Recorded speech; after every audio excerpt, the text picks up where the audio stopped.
사도신경으로 신앙 고백함으로 부활절 제2주 주일 예배 시작하겠습니다.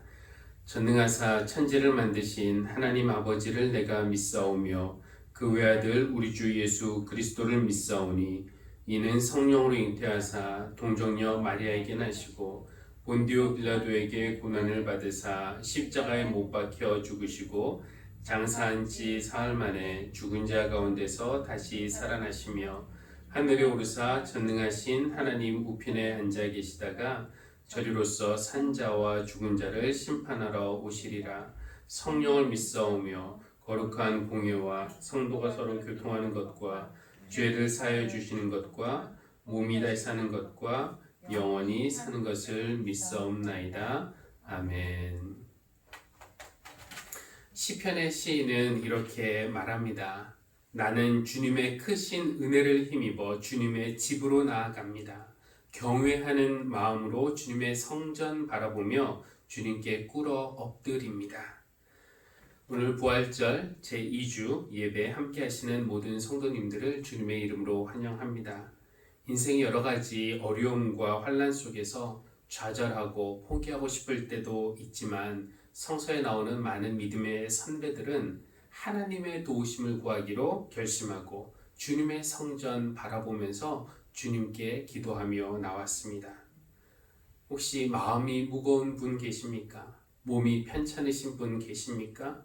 아니면 도마처럼 의심 때문에 연약한 믿음 때문에 흔들리시는 분들 계십니까? 그렇다면 오늘 예배 중에 여러분에게 찾아오셔서 평화와 기쁨과 확신을 주시는 우리 주님을 꼭 만나시기를 바랍니다. 우리 마음과 입술을 열어서 하나님을 찬양하겠습니다. 찬송가 165장입니다.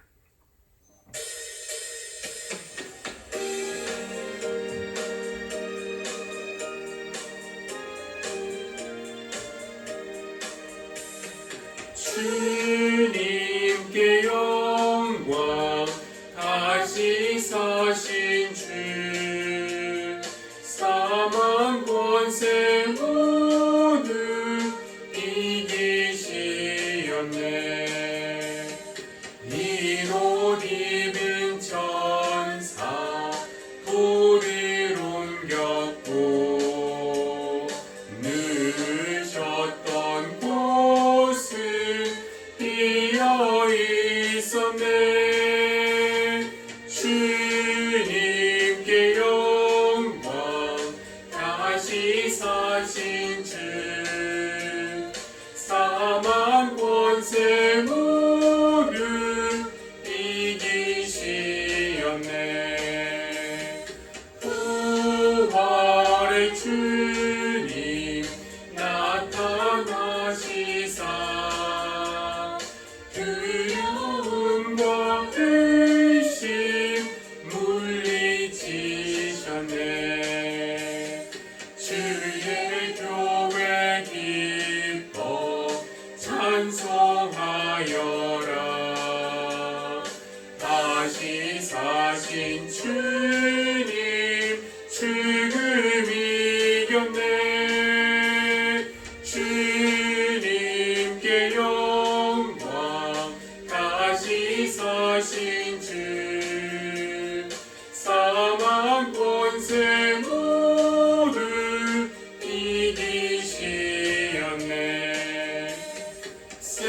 생명의 임금 영광의 주님 주님 없는 삶은 헛될 뿐이라.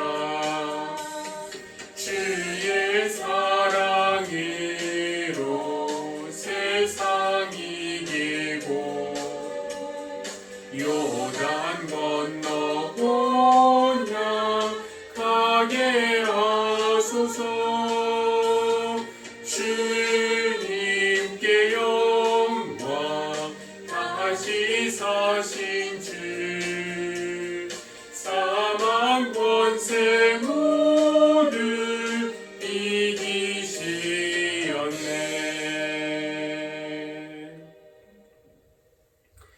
교동문은 시편 16편입니다. 교독문 시편 16편 교독하겠습니다. 하나님 나를 지켜주십시오. 내가 주님께로 피합니다.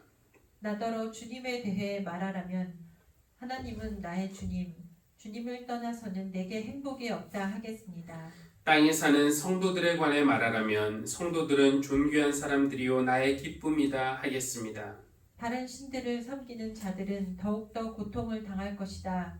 나는 그들처럼 피로 빚은 제사수를 그 신들에게 바치지 않겠으며 나의 입에 그 신들의 이름도 올리지 않겠다. 아 주님, 주님이야말로 내가 받을 유산의 몫입니다. 주님께서는 나에게 필요한 모든 복을 내려주십니다. 나의 미래는 주님이 책임지십니다. 줄로 재어서 나에게 주신 그 땅은 기름진 곳입니다. 참으로 나는 빛나는 유산을 물려받았습니다. 주님께서 날마다 좋은 생각을 주시며 밤마다 나의 마음에 교훈을 주시니 내가 주님을 찬양합니다. 주님은 언제나 나와 함께 계시는 분, 그가 나의 오른쪽에 계시니 나는 흔들리지 않는다. 주님 참 감사합니다. 이 마음은 기쁨으로 가득 차고 이 몸도 아무 해를 두려워하지 않는 까닭은 주님께서 나를 보호하셔서 죽음의 세력이 나의 생명을 삼키지 못하게 하실 것이며 주님의 거룩한 자를 죽음의 세계에 버리지 않으실 것이기 때문입니다. 같이 주님께서 몸소 생명의 길을 나에게 보여주시니 주님을 모시고 사는 삶에 기쁨이 넘칩니다. 주님께서 내 오른쪽에 계시니 이 큰 즐거움이 영원토록 이어질 것입니다. 아멘. 공동의 기도 함께 드리겠습니다. 시작. 생명의 주인이신 하나님, 쉽게 두려워하는 우리에게 주님의 부활을 통해 용기와 소망을 주시는 하나님을 찬양합니다. 겨울 동안 죽은 것처럼 보였던 생명들이 봄이 되어 다시 살아나는 것을 보면서 생명의 신비를 느끼게 하시니 감사합니다. 하지만 주님의 부활에 대해서도 우리의 부활에 대해서도 죽음을 이기는 부활의 능력에 대해서도 우리는 여전히 의심합니다. 도마를 찾아오신 주님, 오늘 이 시간 우리에게도 찾아오셔서 부활의 확신뿐 아니라 성령님이 주시는 평안과 기쁨도 회복하는 예배가 되도록 인도해 주십시오. 예수님의 이름으로 기도합니다. 아멘. 오늘 우리에게 주시는 하나님의 말씀은 요한복음 20장 19절에서 29절까지, 베드로전서 1장 3절에서 9절까지의 말씀입니다. 제가 봉독하겠습니다. 요한복음 말씀 먼저 봉독하겠습니다. 그날 곧 주간의 첫날 저녁에 제자들은 유대 사람들이 무서워서 문을 모두 닫아 걸고 있었다. 그때 예수께서 와서 그들 가운데에 들어서셔서 너희에게 평화가 있기를 하고 인사말을 하셨다. 이 말씀을 하시고 나서 두 손과 옆구리를 그들에게 보여주셨다. 제자들은 주님을 보고 기뻐하였다. 예수께서 다시 그들에게 말씀하셨다. 너희에게 평화가 있기를 빈다. 아버지께서 나를 보내신 것 같이 나도 너희를 보낸다. 이렇게 말씀하신 다음에 그들에게 숨을 불어 넣으시고 말씀하셨다. 성령을 받아라. 너희가 누구의 죄든지 용서해주면 그 죄가 용서될 것이요 용서해주지 않으면 그대로 남아있을 것이다. 12제자 가운데 하나로서 쌍둥이라고도 불리는 도마는 예수께서 오셨을 때에 그들과 함께 있지 않았다. 다른 제자들이 그에게 우리는 주님을 보았소 하고 말하였으나 도마는 그들에게 나는 내 눈으로 그의 손에 있는 못자국을 보고 내 손가락을 그 못자국에 넣어보고 또 내 손을 그의 옆구리에 넣어보지 않고서는 믿지 못하겠소 하고 말하였다. 여드레 뒤에 제자들이 다시 집안에 모여 있었는데 도마도 함께 있었다.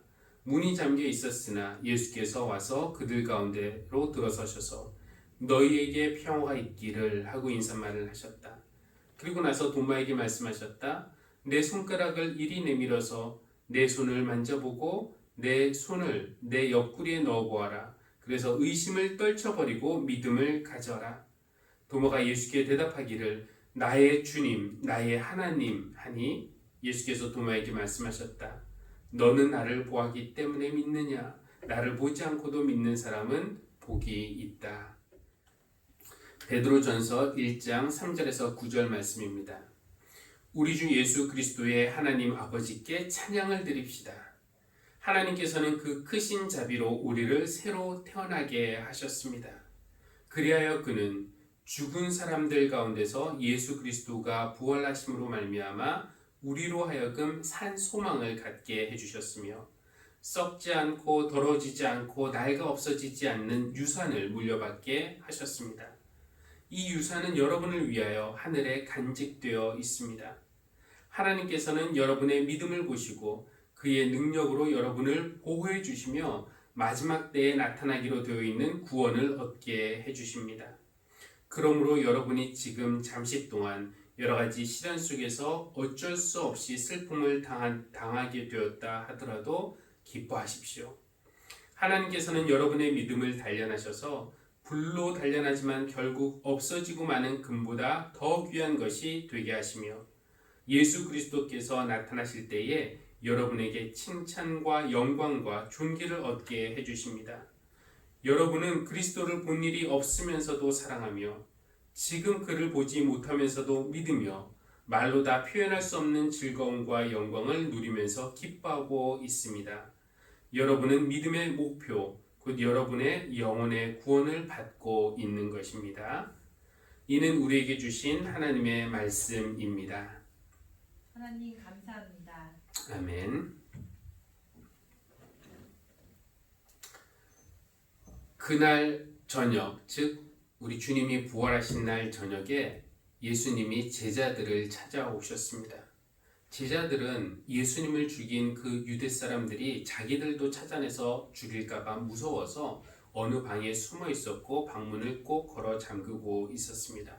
그때 예수님께서 호련히 그들에게 나타나셔서 너희에게 평화가 있기를 하고 인사하셨고 곧 그들에게 두 손과 또 옆구리를 보여주시면서 당신의 부활을 확인시켜 주셨습니다. 제자들은 그가 부활하신 주님임을 확인하고 기뻐했다고 성경은 기록하고 있습니다. 예수님은 다시 한번 그 제자들에게 평화가 있기를 인사하셨고 그 다음에 성령을 받아라 하시면서 성령을 주셨습니다. 평화도 주셨고 부활의 확신도 주셨고 성령도 주셨고 그리고 주신 것이 또 하나 있는데 그것은 사명입니다. 아버지께서 나를 보내신 것처럼 나도 너희를 보낸다. 너희가 누구의 죄든지 용서해 주면 그 죄가 용서될 것이요 용서해 주지 않으면 그대로 남아 있을 것이다. 그러니 부활하신 예수님이 제자들을 찾아오셔서 한순간에 참 많은 것들을 여러 가지 선물들을 주셨어요. 평화, 성령, 사명, 부활에 대한 확신, 그리고 기쁨. 오늘 예수님이 여러분이 계신 그곳에도 찾아오셔서 두려움과 걱정 많은 우리에게 평화와 성령 충만함을 주시길, 또 부활의 확신과 기쁨을 주시기를 바랍니다. 그런데 안타깝게도 그 시간 그 자리에 도마가 없었어요. 자리를 비웠다가 돌아온 도마에게 친구들이 말합니다. 우리가 주님을 보았소. 며칠 전에 돌아가신 주님을 보았다니 그게 무슨 말입니까? 도마는 친구들의 말을 도저히 믿을 수가 없었어요. 그래서 이렇게 말하죠. 내 손가락을 그 못자국에 넣어보고 내 손을 그 옆구리에 넣어보지 않고서는 내가 믿지 못하겠어. 이런 말을 했기 때문에 도마에게 별명이 생겼습니다. 의심 많은 제자. 의심 많은 제자. 그리 좋은 별명은 아니죠. 그 후로부터 지금까지 2000년 동안 우리 후배 기독교인들에게 도마 선배는 의심 많은 제자, 즉 우리가 본받지 말아야 할 선배로 알려졌으니 자리 한번 비운 것 치고는 꽤 고약한 별명입니다. 지난 주일이 부활절이었는데 부활절 이후에 우리는 도마 이야기를 읽습니다. 그런데 도마 이야기를 읽는 이유는 도마 한 사람이 중요해서가 아닙니다. 도마는 도마 이후에 예수님을 직접 눈으로 보지 못한 우리 모든 기독교인을 대표하는 사람이라고 할 수가 있습니다. 그러니 우리가 바로 도마입니다. 오늘 말씀의 주제가 믿음인데 정말이지 이 믿는다는 것이 참 어렵죠.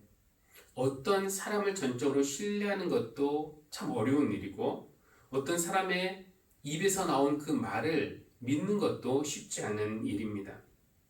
맹세하는데 그런 일 절대 없었어 라고 말할 때 믿어야 할까요? 내 눈으로 봤는데 바다가 분명히 갈라졌어. 글쎄 이런 말 믿어야 할까요? 이 부활절이나 성탄절이 되면은 이것이 우리 기독교인에게 있어서는 가장 즐거운 날이긴 하지만 동시에 이때가 되면은 우리는 가장 어려운 딜레마를 만나게 됩니다.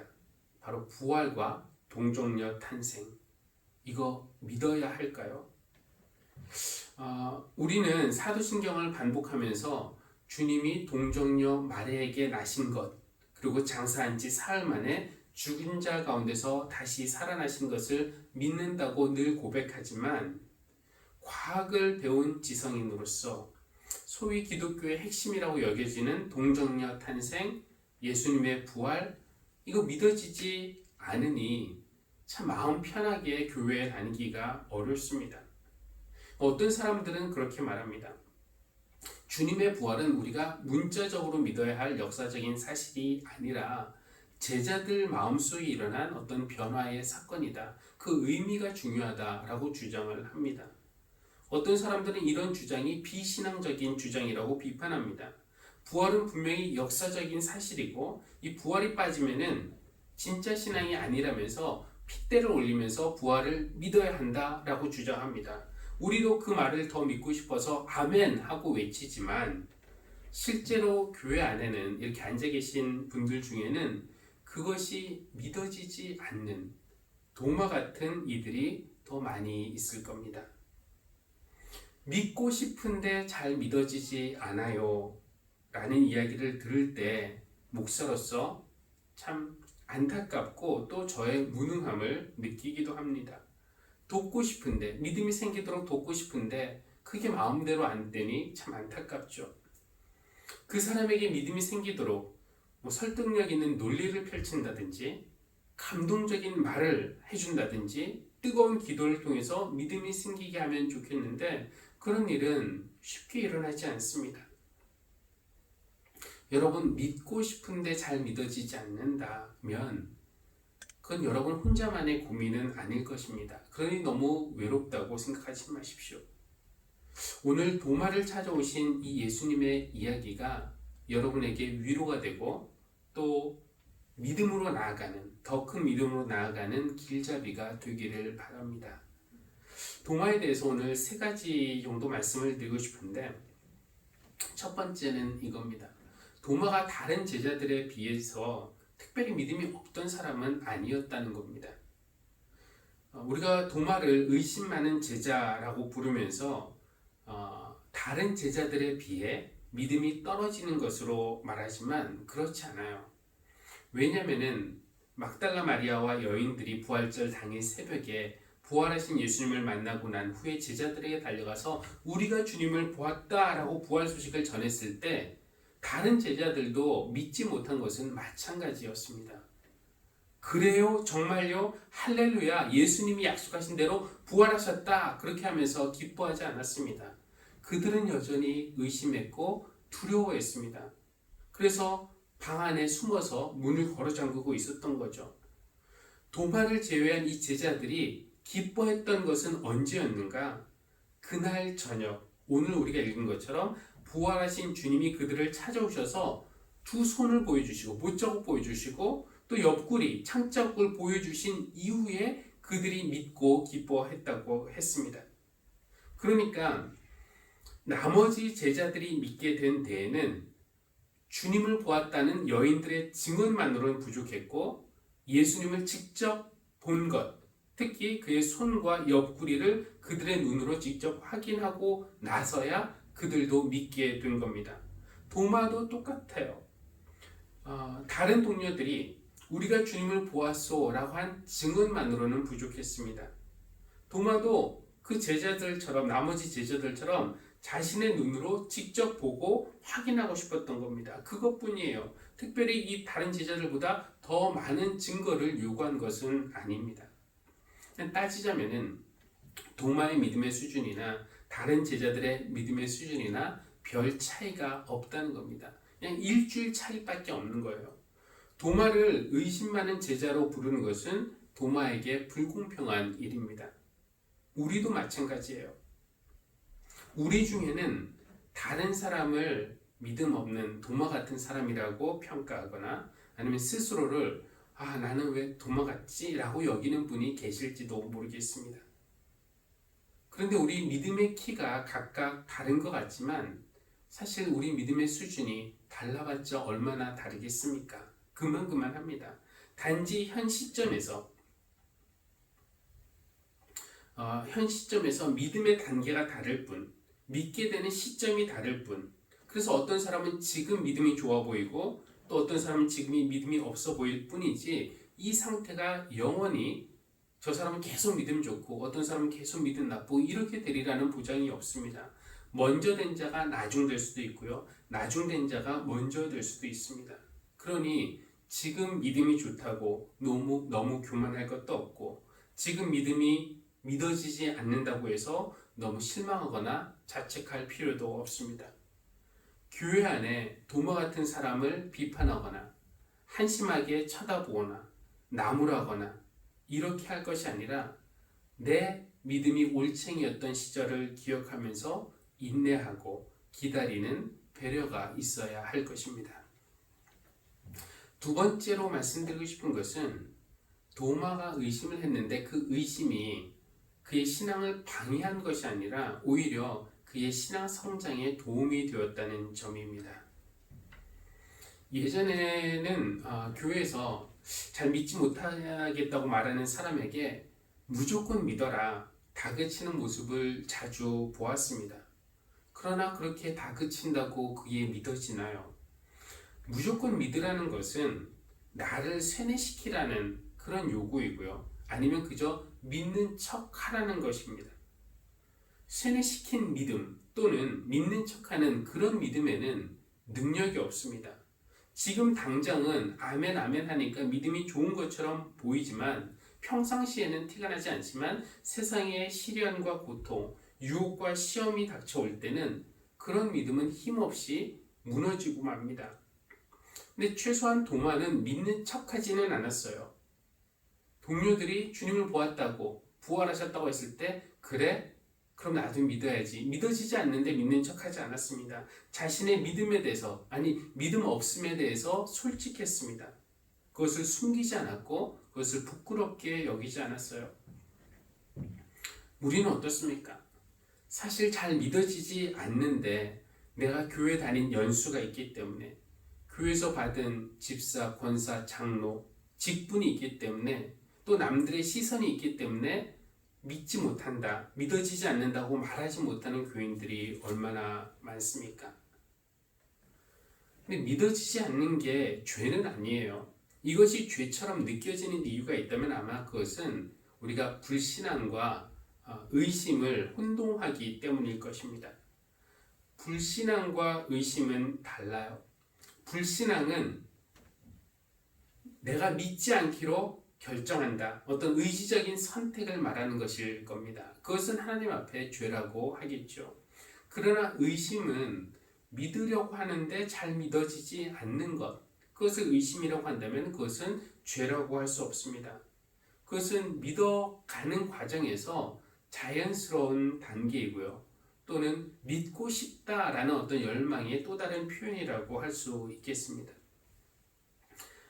예수님은 불신앙하는 사람에게는 안 찾아가실지 몰라도 의심이 생기는 사람, 믿으려고 애쓰는데 잘 안 되는 사람에게는 도마를 찾아가신 것처럼 반드시 찾아가셔서 그 의심의 문제를 해결해 주실 것이라고 저는 생각합니다. 예수님은 의심하는 도마를 찾아오셨어요. 그리고 다른 제자들 앞에서 이 도마의 의심 없음을 꾸짖으시는 대신에 어떻게 하셨습니까?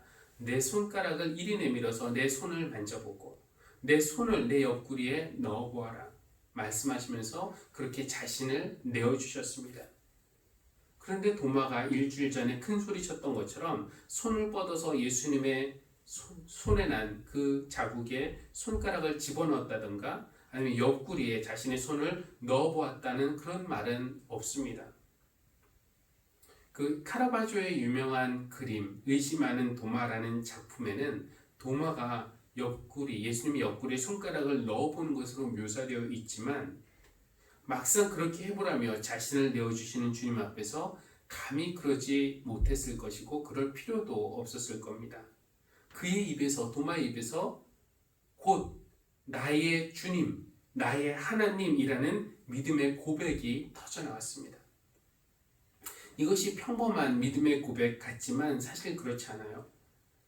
지금까지 성경에서 예수님에 대한 신앙 고백을 한 사람들이 여러 명 있었지만 도마의 신앙 고백은 더 특별하다고 말할 수 있습니다.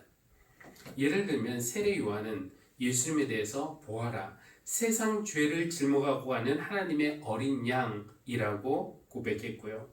베드로는 주는 그리스도시요 살아계신 하나님의 아들이라고 고백했고요. 십자가 앞에서 백부장은 예수님에 대해서 이 사람은 진실로 하나님의 아들이었다라고 고백했습니다. 도마의 신앙 고백이 나오기 전까지 예수님을 메시아로, 그리스도로, 하나님의 아들로 고백하는 사람들은 있었지만 예수님을 하나님으로 고백하는 사람은 누가 있었나요? 도마가 처음입니다. 나의 주님, 나의 하나님. 지금까지 있었던 예수님에 대한 모든 어떤 신앙 고백들의 최종물, 클라이맥스가 바로 도마의 신앙 고백이라고 할 수 있겠습니다. 그는 의심 많은 제자로 알려졌지만 사실 예수님에 대해서 나의 하나님이라는 가장 정확한 신앙 고백을 한 인물로도 알려져야 공평할 겁니다. 의심 많은 저도, 의심 많은 여러분도 부활하신 주님을 제대로 만나서 이런 믿음의 고백이 터져나올 수 있기를 바랍니다. 세 번째, 복된 믿음, 즉 하나님께서 기뻐하시고 바라시는 믿음은 보는 것에 근거한 믿음이 아니라는 것입니다. 주님은 이렇게 말씀하십니다. 너는 나를 보았기 때문에 믿느냐? 나를 보지 않고도 믿는 사람은 복이 있다. 오늘 베드로 전서에서 베드로의 편지에 그 수신자가 되는 사람들은 예수님을 직접 보고 믿은 사람들이 아니었습니다. 베드로는 이렇게 말하죠. 여러분은 그리스도를 본 일이 없으면서도 사랑하며 지금 그를 보지 못하면서도 믿으며 말로 다 표현할 수 없는 즐거움과 영광을 누리면서 기뻐하고 있습니다. 그들은 예수님이 살아계실 때든지 부활하신 이후든지 예수님을 보고 믿은 사람들이 아니라 누군가의 증언을 듣고 믿은 사람들입니다. 그러니까 그들의 조건이 우리의 조건과 같은 거예요. 그런 조건에서도 이렇게 믿음이 생기고 그 믿음의 결과로 말로 다 표현할 수 없는 즐거움과 영광 그리고 기쁨을 누리고 살고 있었다면 우리도 같은 믿음을 가지고 이런 삶을 살아갈 수 있지 않겠습니까? 오늘 요한복음 본문에서 부활하신 주님이 제자들에게 주신 선물이 많았습니다. 평화도 주셨고 성령도 주셨고 부활의 확신도 주셨고 사명도 주셨고 기쁨도 주셨습니다. 그들은 부활하신 주님을 눈으로 보고 믿은 사람들입니다. 보고 믿는 것은 잘한 일이지만 직접 못 보고도 믿는 사람은 복된 사람들입니다. 그들도 받은 선물이 많은데 더 풍성합니다. 다시 다 읽을 수는 없지만 보지 않고도 주님을 믿은 사람, 주님의 부활을 믿은 사람들은 3절에 보면 그들은 산 소망을 받았고요. 살아있는 소망. 그리고 4절, 하늘에 간직되어 있는 유산을 받았는데 그 유산은 썩지도 않고 더러워지지도 않고 낡아 없어지지도 않는 영원한 유산을 받았습니다. 오늘 시편 16편의 저자는 아마 이 베드로 전서 수신자들의 마음을 대변하면서 이렇게 말하는 것처럼 들립니다. 주님이야말로 내가 받을 유산의 몫입니다. 그리고 5절에 보니까 그들은 그의 능력으로 보호하겠다라는 약속도 받았습니다. 시편의 저자도 9절에서 이렇게 말하죠. 주님 참 감사합니다. 나는 어떤 어려움을 만나도 두려워하지 않는 것은 주님이 나를 보호하시기 때문입니다. 라고 말합니다. 그리고 마지막 때에 나타나기로 되어 있는 구원의 완성도 약속으로 받았습니다. 그러니까 보지 않고 믿은 이들이 받은 선물이 얼마나 풍성합니까? 산소망, 하늘에 간직되어 있는 유산, 그리고 이 땅 살아갈 때 보호하시겠다는 약속, 그리고 구원의 완성. 보지 않고도 부활을 믿었고 그런 선물들을 받았기 때문에 그들은 이 땅에서 살아가는 동안에 부활의 삶을 살아갈 수가 있었어요. 그 부활의 삶을 산다는 것은 어떤 모습인가? 6절에 보니까 이렇게 되어 있습니다. 여러분이 지금 잠시 동안 여러 가지 시련 속에서 어쩔 수 없이 슬픔을 당하게 되었다고 하더라도 기뻐하십시오. 이것이 부활의 삶을 살아가는 모습 아니겠습니까? 어떤 어려움을 만나도, 어떤 슬픔을 당해도, 심지어 죽음의 힘 앞에서도 부활하신 주님이 돌아가셔서 없어지신 게 아니라 지금 살아계셔서 나와 함께 계시면서 나를 지켜주시고 나를 붙들어 주시기 때문에 내가 포기하지 않고 멈추지 않고 기뻐하며 당당하게 사는 것, 그것이 부활의 삶을 산다는 의미일 것입니다. 보지 않고도 믿는 사람은 복이 있습니다. 여러분, 부활이 잘 믿어지지 않는다면 시냇물이 강과 합류하고 또 강이 바다에 흘러 들어가는 것을 한번 생각해 보십시오. 죽지 않으면 부활이 불가능하듯이 내가 죽지 않으면 부활을 논할 수가 없습니다. 죽지 않고 어떻게 다시 살아날 수 있습니까? 시냇물임을 포기하고 죽고 강과 합류하는 순간에 그것은 시냇물로서의 생명은 끝났지만 더 큰 강의 일부가 되어서 살아가는 것입니다. 또 강이 길을 포기하고 죽고 바다로 합류하는 순간 그것은 더 이상 강은 아닙니다만 더 큰 바다의 일부가 되어 생명이 이어집니다. 부활이 이런 것 아닐까요? 내가 나를 십자가에 못 박고 내 자아는 죽더라도 주님의 영원하신 생명에 잇대어서 살아갈 때 우리는 지금부터 부활의 삶을 살게 되는 것입니다.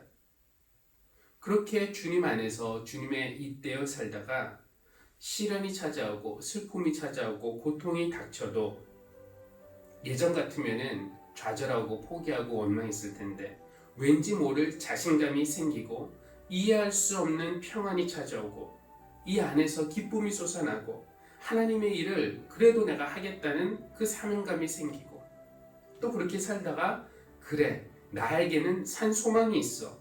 하늘에 간직되어 있는 유산이 있어. 하나님이 나를 보호하셔 믿어지기에 시련 중에서도 우리 입에서 나의 주님, 나의 하나님 이런 고백이 튀어나올 때 우리는 그 순간에 깨닫게 될 것입니다. 아, 이게 부활의 능력이구나. 이것이 부활의 삶을 산다는 의미이구나. 그런 걸 깨달으면 부활의 능력과 신비를 깨닫게 되면 부활을 믿냐 안 믿냐 이 질문은 의미가 없습니다. 내가 이렇게 살아가고 있는데요. 그런 은혜를 받는 보지 않고도 믿는 복이 저와 여러분에게 있기를 빕니다. 아멘. 기도하시겠습니다. 하나님, 입으로는 우리가 부활을 찬양하고 있지만 부활과 영생에 대한 믿음이 여전히 흔들리는 우리의 모습을 고백하며 주님의 도우심을 구합니다. 도마에게도 그렇게 하셨듯이 믿음이 없고 의심하는 우리를 고집세다고 마음이 다쳤다고 마음이 굳었다고 혼내시는 대신 다정하게 다가와서 손과 옆구리를 내어주시면서 참 믿음에 이르도록 도와주시니 감사합니다.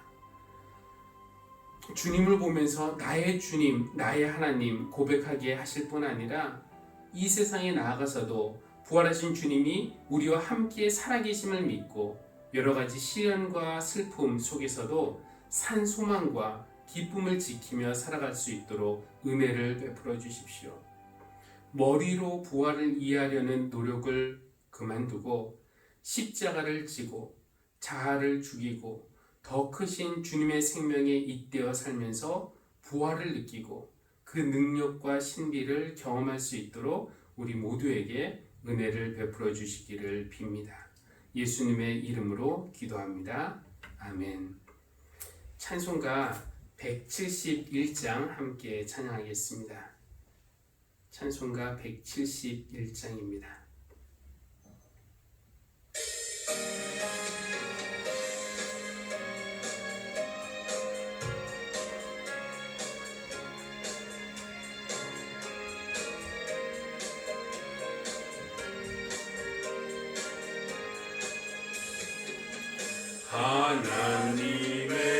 하나님의 독생자 예수 날 위하여 오시었네. 내 모든 죄 사하시려고 십자가 지셨으나 다시 사셨네. 살아계신 주 나의 참된 소망 두려움이 사라지네. 사랑의 주를 갈 길 인도하니 내 모든 삶의 기쁨 늘 충만하네. 주 안에서 거듭 나누리 기뻐하며 찬양하리. 가슴 속에 넘치는 확신 우리의 가는 길에 소망 넘치네.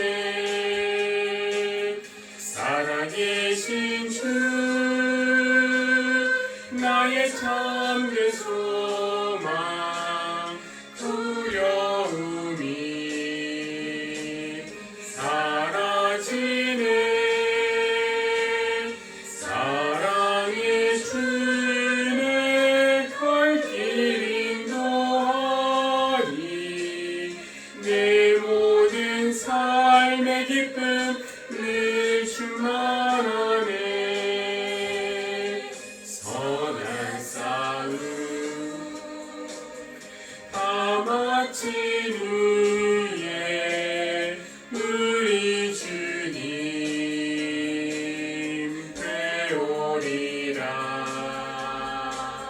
사망 권세 다 물리치고 주님이 다스리니 영광 넘치네. 살아계신 주 나의 참된 소망 두려움이 사라지네. 사랑의 주를 갈 길 인도하니 내 모든 삶의 기쁨 늘 충만하네.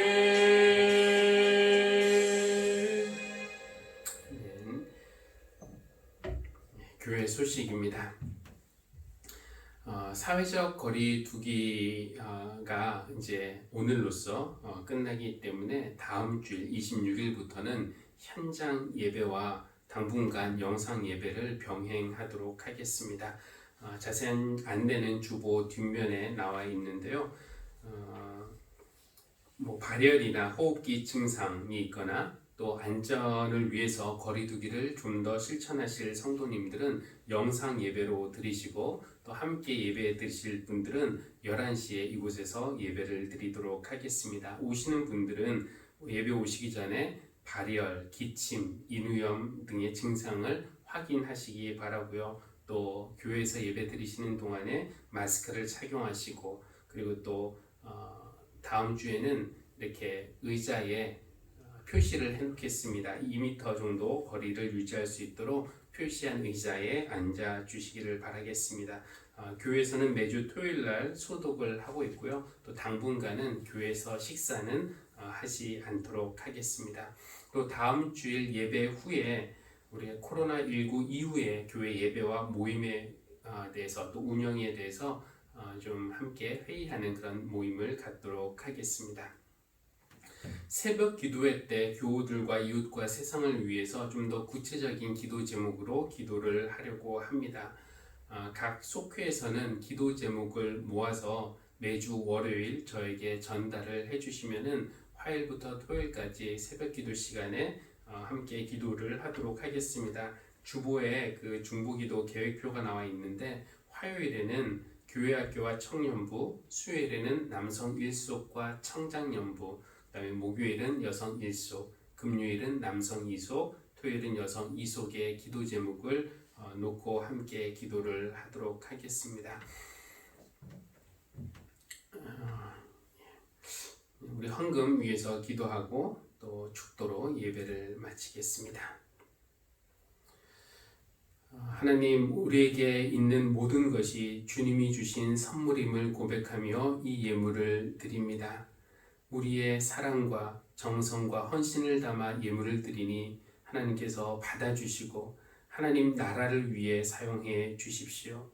하나님 나라를 위해서 우리의 것을 드릴 때에 우리의 물질뿐만 아니라 우리의 시간과 우리의 열정과 우리의 몸을 드릴 때에 하나님께서 우리에게 더 큰 은혜로 풍족하게 채워주실 줄도 믿습니다. 감사드리며 예수님의 이름으로 기도합니다.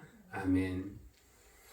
이제는 의심 많은 우리에게 찾아오셔서 못자국과 창자국을 보여주시며 부활의 믿음에 이르도록 우리를 도우시는 예수 그리스도의 은혜와 죽은 자 가운데서 아들을 일으키실 뿐만 아니라 그와 연합한 우리 모두도 일으키시는 창조주 하나님의 사랑과 보지 않고 믿는 복 있는 사람이 되도록 우리에게 확신과 기쁨과 산소망과 감동을 주시는 성령님의 교통하심이 나의 주님, 나의 하나님으로 주님을 고백하고 부활의 자녀로 살기로 결단하며 세상에 나아가는 모든 사랑하는 성도님들과 함께 하시기를 간절히 축원합니다.